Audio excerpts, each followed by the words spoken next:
இந்த ரோசா பூ இருக்குதுங்க. பாட்டு கேச பாட்டு பாடுறவாய் நான் தான்.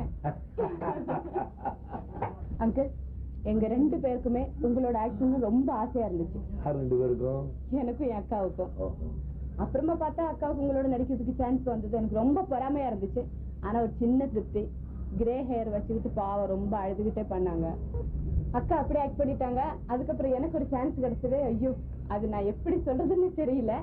அது எப்படின்னா உங்க கூட நடிச்சு உங்க கூட நடிக்கிறதுனாலே அது நாங்க ரொம்ப கொடுத்து வைக்கணும், அது வேற விஷயம். அதுவும் இல்லாம என் டைரக்டரோட முதல் மரியாதை சிவாஜி சாரை பார்த்து தான் எனக்கு இன்ஸ்பிரேஷனே வந்தது.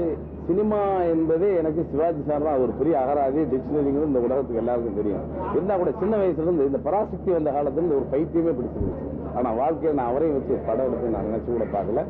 ரொம்ப போராடி நான் டைரக்டர் ஆனதுக்கு பின்னாடி சிவாஜி சார் இவ்வளவு பெரிய இமயமலையில நம்ம எங்கே எட்டி பிடிக்கிறதுன்னு நினைச்சேன். ஆனால் என்னுடைய பாக்கியம் அவரோட வேலை செய்யற வாய்ப்பு கிடைச்சது. அந்த வாய்ப்புலையும் ஒர்க் பண்ற காலத்துல ஒவ்வொரு முறையும் இதில் நாம எதை எடுக்கிறது, ஏன்னா அது கொட்டி கிடக்கிற ஒரு களஞ்சியம் மாதிரி, இதில் நம்ம எதை பொறுக்கி எதை எடுக்கிறதுன்னே தெரியாம திணறி இருக்கேன். உனக்கு என்ன வேணும் ராஜா, கேளு, நான் கொடுக்குறேன்னாரு. எனக்கு கேட்டதற்கு தான் தயங்கி தயங்கி கேட்கிறேனேன்னு, கேட்கறதுக்கு தயங்காதானாரு. ஆனா நான் கேட்டதை நான் கொடுத்தாரு. வாங்க வாங்க வாங்க வாங்க, ரொம்ப நன்றி. அதுல எழுதிருக்கிறது படிங்க. எழுதிருக்கா? கண்ணாடி போடணுமே.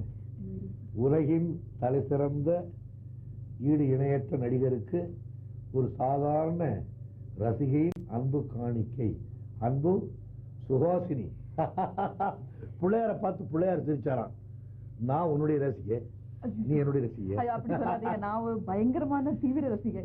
அப்படி பார்த்தா உனக்கு இருக்கிற சிறப்பு எனக்கு இல்லையே. நீ ஊர்வசி அவார்டு வாங்குறவங்க, நான் சாதாரண கணேசன் தானே. ஐயோ, அவார்டு எல்லாம் உங்களுக்கு சர்வசாதாரணம் சார். நீங்க எல்லாம் விருதுக்கு அப்பாற்பட்டவர். சின்ன விஷயம் அவார்டுங்கிறது. ப்ளீஸ் சார், நான் கூட இப்போ நிறைய படங்களை நடிச்சுட்டு வரேன். ஆனா இது வரைக்கும் உங்க கூட நடிக்கிற வாய்ப்பு மட்டும் எனக்கு கிடைக்கவே இல்லை. நடிச்சா போகுது. என்னுடைய அபிப்பிராயம் என்ன தெரியுமோ, உன் கூட மட்டும் நடிக்கிறதா இல்லை, வருங்காலத்துல உனக்கு பிறக்க போற பொண்ணு கூட நடிக்கிறதா அபிப்பிராயம். என்ன ஆஃப்டர் பொண்ணாவோ பேசியாவோ தானே நடிக்க போறீங்க. ஐயோ வேண்டாம் சார். இந்த தங்கச்சி, பொண்ணு, பேத்தி இதெல்லாம் கிடையவே கிடையாது. நடிச்சா லவர் தான், வைஃப் தான், ஹீரோயின் தான், வேற ஒண்ணு கிடையாது. அப்படியா? Very good. உனக்கு தெரிந்தாப்பல நான் நம்ம பாடி அட்ஜஸ்ட் பண்ணிக்கிறேன். சார், நான் இன்ஸ்டியூட்ல படிக்கும்போது எனக்கு ரோஷமான்னு ஒரு ஜாப்பனீஸ் பிலிம் பாடமா இருந்தது. ஆனா அந்த படம் பார்க்கும்போது எனக்கு புதுமையா இல்ல. ஏன்னா அதை விட புதுமையான ஒரு படத்தை நான் முன்னாடியே பார்த்திருக்கேன் சின்ன வயசுல. அந்த நாள்னு ஒரு படம், அது நீங்க ஆக்ட் பண்ண படம். ஏவிஎம் எடுத்த படம். சார், நான் உங்களோட ரசிகைன்னா சாதாரண அப்படி இப்படிப்பட்ட ரசிகை இல்ல, பயங்கரமான வெறி பிடிச்ச ரசிகை. யாராவது உங்களை பத்தி கொஞ்சம் தப்பா பேசினா போதும், கோவம் மண்டை கூட உடைச்சிடுவேன். ஐயோ, தப்பு. அப்புறம் சார், நீங்க 3 தலைமுறைய பாத்துட்டு இருக்கீங்க. அப்ப இருந்த சினிமாவுக்கும் ரசிகர்களுக்கும் இப்ப இருக்கிற சினிமா ரசிகர்களுக்கும் கலைஞர்களுக்கும் என்ன வித்தியாசம்? சினிமாவுக்கும் இப்ப எடுக்கப்படுற சினிமாவுக்கும் அப்ப ரசிச்ச ரசிகர்களுக்கும் இப்ப உள்ள ரசிகர்களுக்கும் வித்தியாசம் கேட்கறீங்க இல்லையா? அது கரெக்ட். முன்ன நாங்க படம் எடுக்கும் போதெல்லாம் சில புது கருத்துக்களை, நாட்டுக்கு தேவையான கருத்துக்களை மக்களுக்கு சொல்ல தவறதில்லை. அதாவது கசப்பான மருந்துல சுகர் போட்டு கொடுக்குற மாதிரி கலைங்கிற வண்ணம் பூசி அதை கொடுத்துருவோம். அதை ஜனங்களும் சாப்பிட்டுடுவாங்க. சாப்பிட்டுட்டு நல்ல கருத்துக்களை ஏற்றுக்குவாங்க.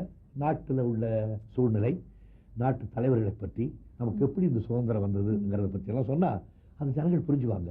ஆனா இந்த காலத்து படத்துல நீங்க நமக்கு இப்படிலாம் சுதந்திரம் வந்தது அப்படி சொன்னீங்கன்னா இளைஞர்கள்லாம் சோ வாட் அப்படின்வான். ஏன்னா அவனுக்கு டைம் கிடையாது. ஏன்னா அவன் என்டர்டெயின்மெண்ட்டை பார்க்கணும், கண்காட்சியை பார்க்கணும்னு நினைக்கிறான்.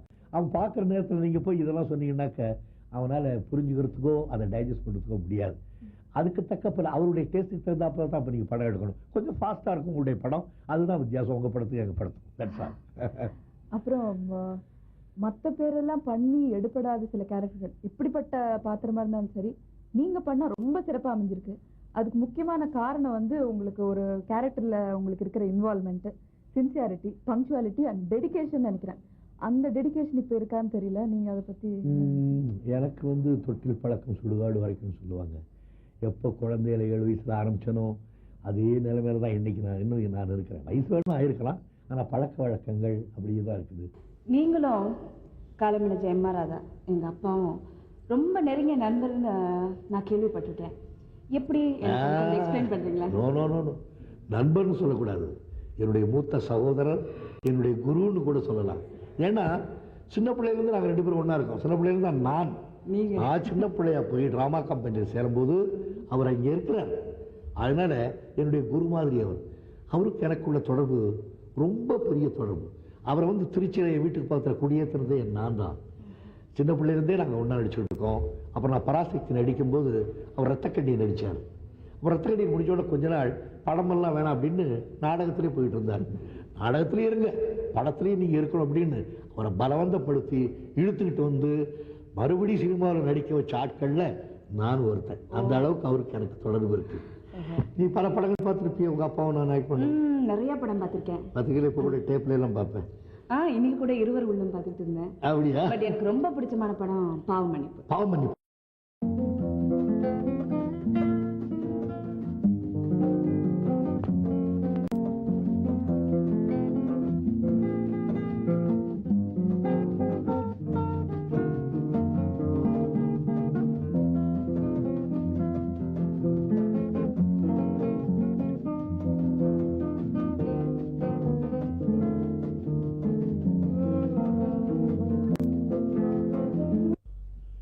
ராஜா, வா வா வா உட்காருங்க.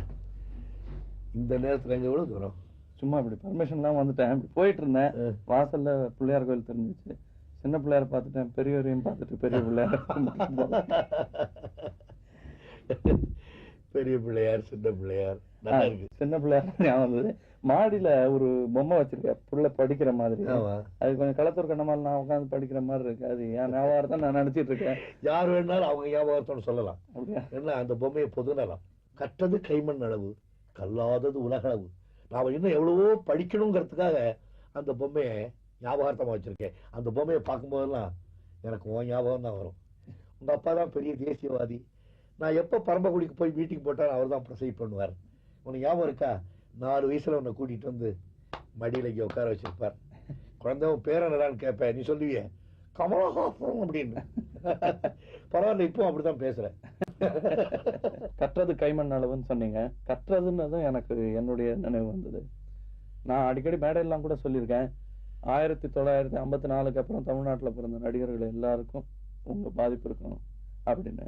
பல விஷயங்கள்ல உங்களோட இன்ஃப்ளூயன்ஸ் பல இளம் நடிகர்கள் இருக்கு, அதுல எனக்கும் முக்கியமா இருக்கு. இப்ப எனக்கு பார்க்கும்போது அந்த காலத்துல நீங்க பண்ணிருந்த சில விஷயங்களை பார்க்கும்போது ஒண்ணு வயத்தறிச்சலா இருக்கும் ஃபர்ஸ்ட். ஏன்னா இப்ப 50-60 வீடியோ ஒரு நாளைக்கு பார்க்கணும்னா கூட பாசிபிள். அந்த காலத்துல சினிமா தியேட்டர்ல எப்போ ஒரு வாட்டி எலிபென்ட்ஸ் தியேட்டருக்கு போய் பார்த்து நடந்து போய் பார்த்துட்டு வரணும், இல்ல பஸ்ல போகணும், இல்ல கார் எடுத்துட்டு போகணும். அவ்வளவு தூரத்துக்கு போய் பார்த்துட்டு வர வேண்டிய விஷயம். கையளவுல டீடைல்ஸ் கிடையாது. அப்படி இருக்கும்போது உங்களுக்கு இன்ஸ்பிரேஷன் யாரு? எனக்கு அது போட்டு உறுத்திக்கிட்டே இருக்குங்கிற. எங்க இருந்து? யாருமே ஒரிஜினல் கிடையாது. நம்ம இப்ப அம்மான்னு சொல்றது கூட சொல்லி கொடுத்துதான் சொல்றோம். உங்களுக்கு எங்க இருந்து வந்திருக்கும்? நான் இன்ஃப்ளூயன்ஸ்னு சொல்ல முடியாது. நான் சின்ன பிள்ளையில இருந்து அநேகமா ஆங்கில படம் பார்க்கறது உண்டு. சின்ன பிள்ளையில ருடால்ஃப் வாலண்டினோ ஆக்ட் பண்ண சைலண்ட் மூவில ஷீக்குன்னு ஒரு படம் ஆக்ட் பண்ணிருக்காங்க. அதுதான் அவர் ஆக்ட் பண்ண டாக்கி பிக்சர். அதுல இருந்து எல்லா படத்தையும் போரிஸ் கர்னால், சார்லஸ் போயர் அவங்க படத்தெல்லாம் பார்த்துட்டு வரேன். அதனால மற்ற நடிப்பை விட நம்ம நடிப்பு தனிப்பட்ட முறையில் இருக்கணும்னு சின்ன பிள்ளையில இருந்து ட்ரை பண்ணிட்டு வரதுனால ஒருவேளை சக்சஸ் பண்ண முடிஞ்சதோ என்னமோ. முடிஞ்சதோ என்னமோங்கிறத நீங்க பண்ணிதான் சொல்றீங்க. முடிஞ்சிருக்கு. இப்ப அதை பார்க்கும்போது எனக்கு எப்படி தேர்ந்தெடுத்தீங்க நீங்க? எந்த சிலது இப்ப நடைன்னு உங்களுக்கு இப்ப நாங்க கொஞ்சம் ஒரு மாதிரி குலிங்க நடந்தோம்னா சிவாஜி மாதிரி நடக்கிறீங்க, ஒழுங்கா நடங்க சார், உங்களுக்கு என்ன ஸ்டைல் இல்லையா அப்படின்றாங்க. கிடையாது.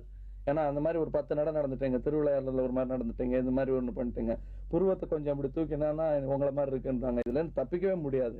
பட் இதெல்லாம் நீங்க ஒவ்வொன்னா நீங்க எங்க இருந்து பிடிச்சீங்கும்போது, இப்ப சார்ல்ஸ் பாயர்னா சார்ல்ஸ் பாயர்ட்ட இருந்து ஏதாவது ஒண்ணு பிடிச்சீங்களா?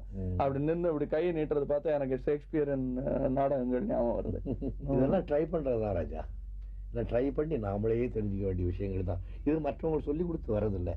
நடிப்புங்கிறது ஓரளவுக்கு கல்லூரி வைக்கலாம், சொல்லி கொடுக்கலாம். பட் நம்மகிட்ட இருந்து வர்றது இருக்கு, நம்மளுடைய அடி வயிற்றுலேருந்து வர எக்ஸ்பிரஷன்ஸ், அதெல்லாம் நம்மளா தானா கொடுக்கறது தானே ஒழிய யாரும் சொல்லி கொடுத்து வரதில்லை.